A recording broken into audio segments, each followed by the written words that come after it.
speaking of natural resources, Mhm.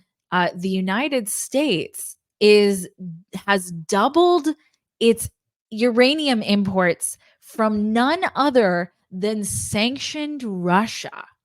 Oh, whoever thought, right? Who ever thought? From sanctioned Russia. Yeah. So the United States, so reportedly, the United States' uranium purchase from Russia have doubled since last year. The U.S. bought 416 tons of uranium from Russia in the first half of the year. More Mm. than double the same amount period between 2022, and it's the highest level since 2005. And this from which article is that from? Okay, so that is from for our viewers to know. SMTP. Hold on, let me. Yeah, sorry, if you can grab it. This is the one thing that I didn't make a note of where that's from. I have it here. So Yeah. this is very interesting, especially so it comes from RIA Novosti. So that's originally where it comes from. Yeah, we'll share it with our Okay. viewers. So they Yes, know. perfect. I'm gonna put the link for you guys. Yeah. So just to know or see where that came from. And it's also according to a report from RT. Okay. My computer froze. That's okay. I can post the link in a minute for you guys. Yeah. So let's take a look at that, because that's very interesting considering the demonization of Russia that's happened, which, you know, I that's a very complicated issue. It is very complicated. Watching the US politicians fumble around and basically say, "Oh, Russia bad, China bad." That's insanity. That's insanity, because the situation is so complex, but we have so much coming at us all the time. It's hard to pay attention to the complexities of any situation. And so most people, not just Americans, most people have no actual idea what's going on. Well, let alone they don't understand the history. Yeah. You know, the history of Russia or the Russian empire. I mean, when you go way back, that's why I devoted an entire chapter in my book about, because without understanding the history, you won't be able to put things in perspective. And this is one of the reasons why countries had sort of here in the US, sort of we didn't understand. Let me share the link with you guys here about this one here, because I have it. Awesome. So yeah, this way. So to understand this, there is always we have it with China. Yeah. We have it with some countries, believe it or not. There's always a channel within the government that is off record of the books. Right. So, and especially when it comes down to countries like Russia, like China. So despite what you hear, for example, now about what's going on with Russia, what's going on with China, there is always conversation behind closed doors. And I think that's why it's important. We talked about how the Commerce Secretary went to China, right? So that was the least publicized out of all the secretaries going. Yeah. But I think it's exactly what you're talking about. And that's why I think the CIA director went to China also. But those are open. I'm talking about the one behind closed doors. That is not that we don't know about. No, they won't. Well, and I can tell you that seems to be happening. So when we get, for example, uranium from Russia, I won't be surprised, because even with the sanctions, Europe, Germany was still getting gas from Russia, to a degree. You know, just they limit the capacity. Well, and also it was being transferred to other countries, and then to get around the sanctions. Well, you look at India was selling the excess gas that's getting, or oil, oil from Russia, was selling it to Europe, making money on it. Well, but it's around the sanctions because it's from India. It's not directly from Russia, even though that's where it was coming from. It was just marked up. Morocco did the same. Morocco just added one item, I think one ingredients into, so now you have a list that doesn't fall under the sanctions, and I was able to sell it to Europe. It's a business decision. It's a smart move. Why not? Tunisia did the same. Saudi Arabia, as rich as it is in oil, was buying oil from Russia cheaper. What's cheap? Yeah, it's a business decision. Absolutely. Business move. So For us, it's no different. And this is what the European didn't count on. They didn't count on that by the time these tensions were fermented, because this didn't happen overnight. The whole reason for it, and I did mention this before for the record, we never wanted Europe to get closer to Russia. Because they were getting closer as far as economics. And anytime you have access to energy, your economy will prosper. Absolutely. We didn't want that. What we haven't told the European is that, we're going to sabotage the pipeline and we will sell you the gas at 5 or 10 times the price. Right. And that's what's happening. That's what's happening. Indeed. Is they're buying oil and gas at much more expensive prices. Very much more expensive. And they won't admit it, by the way. They won't admit it. Yeah. European countries will not admit it, or the European Union, that is. Right. And this is why you see in France, or the whole EU for that matter. When I say the EU, what are we talking about? Right. Germany and France, really. Yeah. Did you hear about Hungary, for example, going to Africa? No. Did you hear about Romania? Did you hear about Greece? No. None of that is going there. It's France, and because that's where the economy is. Now you see why they are doing what they're doing in Africa. Because now they're realizing access to resources and the mine. A huge problem. I think you're absolutely right. It's and that's part of what geopolitics is all about, because the idea of understanding the policies. This is again what we're going to be covering in our course. Yes. In the course, the reason why we decided to do this, beside talking about the structure of the government, we're going to have a chapter there about foreign policy. And that's exactly why whoever wants to learn about this will understand that the decision we make in our countries, in our country, end up not impacting us, but impacting other countries. This is a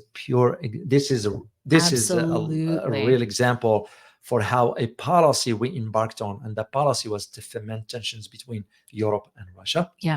And how it ends up impacting a whole continent. Absolutely. And people who had no idea that that's really what was going on. And it's very interesting. So you brought up the course, guys. It's live. Oh, I know. It's excited. Live. Finally. It's live. How long did it take? I don't know. A while. But, we had to make sure that the quality was there. We had to make sure that the research was there for you guys. David is teaching it live. He's teaching it live. It is called How the U.S. Government Works or Doesn't. Or doesn't. I'll go with the latter. I think most people would. I'll share a few things that not classified. I can't talk about. You all know this, guys. Of course. I can't do classified stuff, but I will talk about some things that they need to know. One of the craziest things to me about really any organization that's doing something that's less than beneficial for its population, it's out in the open most of the time. People just don't know how it's hidden. Yes, it's hidden in plain sight. And so that's why there are analysts, is to take the stuff that's hidden in plain sight and say, hey guys, I know there's all this distraction, but pay attention to the thing that's hidden in plain sight. So the government course, check it out.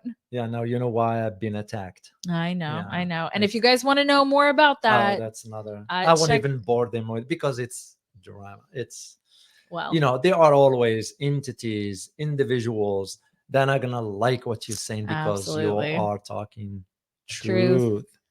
Even though it's hidden in plain sight, they don't like it when it's brought to the forefront, right? I know. So anyway, government course, guys, it's geopoliticsandconflict.com/US. It is up.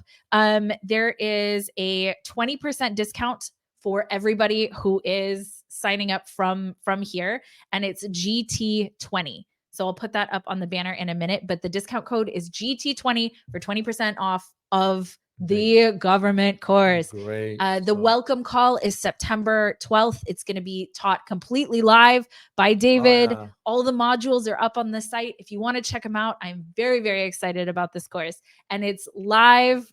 Go check it out. Perfect. So this is the whole idea of why, for example, when you see Europeans, the way they are behaving, is because it's the reflection of our policy. Right. But they bear responsibility because it was their choice. Yeah. So just because there's a policy there doesn't mean you have to embrace it. Right. you could push back against it. Right. So simple as that. Well, here's the thing. So it's always interesting to pay attention to the narrative that's happening. Yeah. Because, you know, there's a Netflix documentary about the Johnny Depp Amber Heard trial that went on and all of that mess. Mhm. And I watched how much at the time, how much press was about that and how much people were interested in that situation, when really that has no impact on people's daily lives. Yeah. But then you have something like this, or like the fact that countries are strategically de-dollarizing or strategically kicking the West out all at once. Yeah. Is it interesting that these African countries over the last very short period of time seem to be popping off one at a time? And specifically after China and Russia become their strongest trading partners. Yeah. That's what happened in Gabon. Is China became their largest trading partner, and then all of a sudden they felt that they had the strength and resources to no longer need France. Well, this is why you are realizing, for example, why we have why the US will ferment certain because in history, when an empire is going down, it has to create issues elsewhere. Yeah. I'm seeing this happening as we speak in Asia. Yeah. I'll give you a quick example here because that's a different topic for altogether. You look at the alliance between US, Japan, South Korea. Yep. You look at the military agreement that was signed in April between US and Philippines, which means Philippines now flipped. Yeah. And the recent one has to do with the sale of F-15s to Indonesia, which, by the way, I just released a video on it this morning. I'm going to share it with you guys just for you to see. Why is this important? It's because we have to ferment indirectly. Yeah. Indirectly, because Indonesia, if you know anything, it's split, sort of neutral. Neutral. Yeah. So I'm gonna be doing live on it at 2:00, by the way. So if you guys want to join me, shout out the name of the channel. Geopolitical trends. You know, I always forget. So that's okay. So that's what it is. Is the idea is sometimes you can push for something like that through analysis. Yeah. Because analysis coming from entities to create that divisions within, in addition to, of course, the presidential elections coming up in Indonesia. But that's our push indirectly. That's why I want you always to understand, guys. Look beyond what you are just looking at. Right. So here you hear, to tie it back to our topic about Russia, and you hear all these sanctions on Russia, right? And yet we are getting uranium from Russia, right? And it's interesting because the places where it's important that we get things from Russia, that seems to be no problem, right? So uranium seems to be absolutely no problem, and especially something as interestingly volatile as uranium. Right. Otherwise, you have power plants. They can't be right. Nuclear power it's plants. Nuclear, right? Yeah. And so it's very interesting that specifically has sort of been this big deal. And it really is a picking and a choosing of which policies apply to what. And I think you said this the other day, David, that, and I completely agree with you, that what seems to have happened is that the US putting these sanctions on Russia pushed over the Ukraine conflict, pushed the rest of the world into saying, okay, now it's time. Like it pushed it over the edge. And we're watching that happen right now. And that's just part of how changes in geopolitics.